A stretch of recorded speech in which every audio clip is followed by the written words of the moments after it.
Who owns your content and who sees your content? Those are the two questions I want to ask you today. Hello, everybody. Melissa Rose with Coaching with Melissa and host of In the Nitty Gritty podcast. How are you? Today it's January 14th. I'm coming on a little earlier today just because my day is a little crazy. But I do want to talk to you about this very important two-part thing we're going to talk about, training. This past week, we had some things happen in our country and our world where certain individuals were banned from certain platforms. Is this a new thing? No, it just happens to be publicized a lot this past week because of who done it.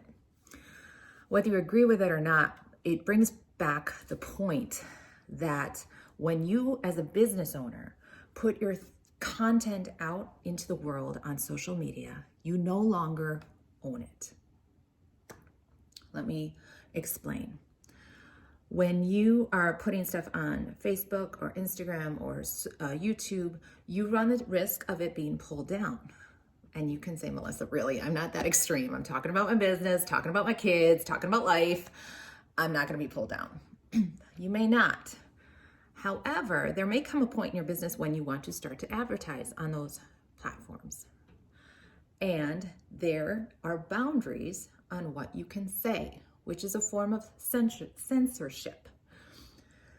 Good, bad, indifferent, that's not the point. The point is you can't truly be authentic to who you are on those platforms if you want to advertise on those platforms. For example, Facebook.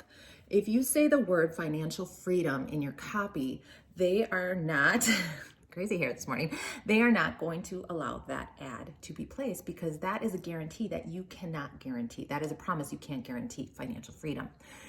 So you have to say it a different way.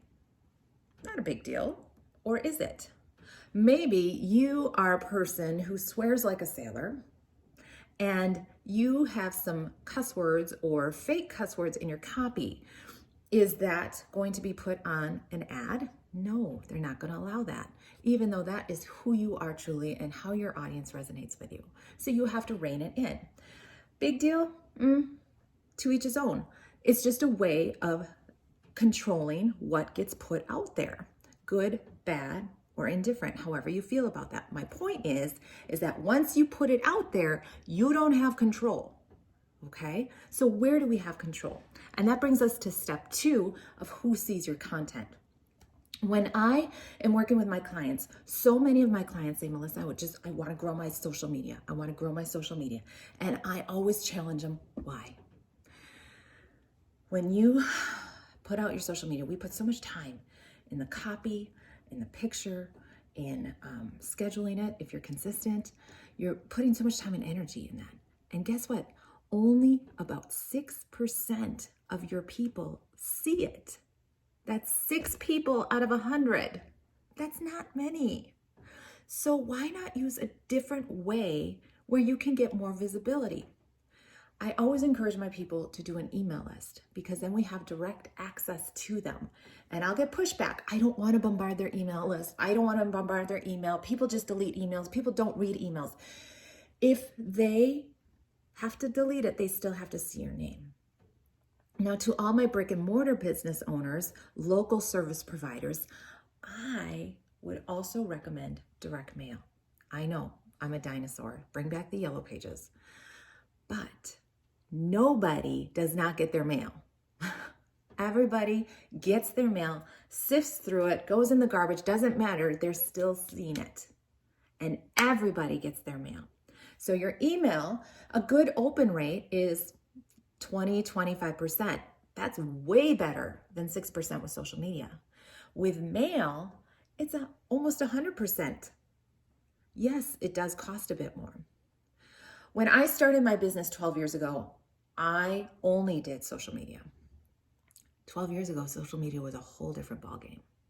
There wasn't as much to compete with. People actually watched it. I was smaller then too.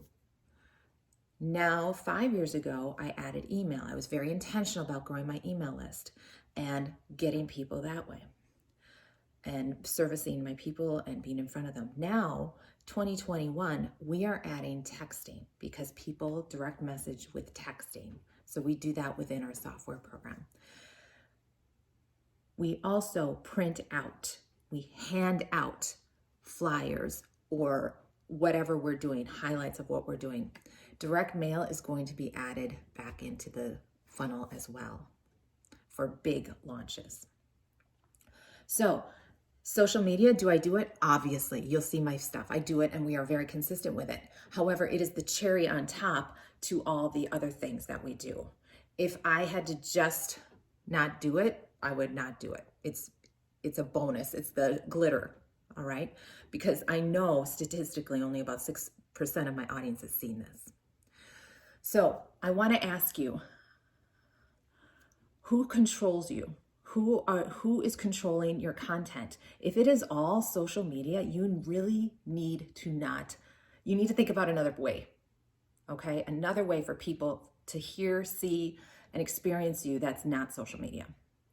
And then we need to talk about what that platform is for you so that you can get more people seeing your content, more people buying from you, coming in your doors.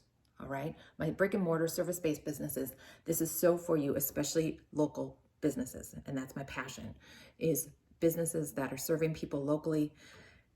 Social media is not the best way to get to your people because you don't own it and not enough people see it. All right. If you need help with that, schedule a discovery call with me. I would love to chat with you, learn about your business, and maybe brainstorm some ideas that are actionable, that are able, that you can do right now without being totally overwhelmed. Okay. Have a great day. Have a great week. We'll see you here next time. Next week, same time, same place. Peace. Bye-bye.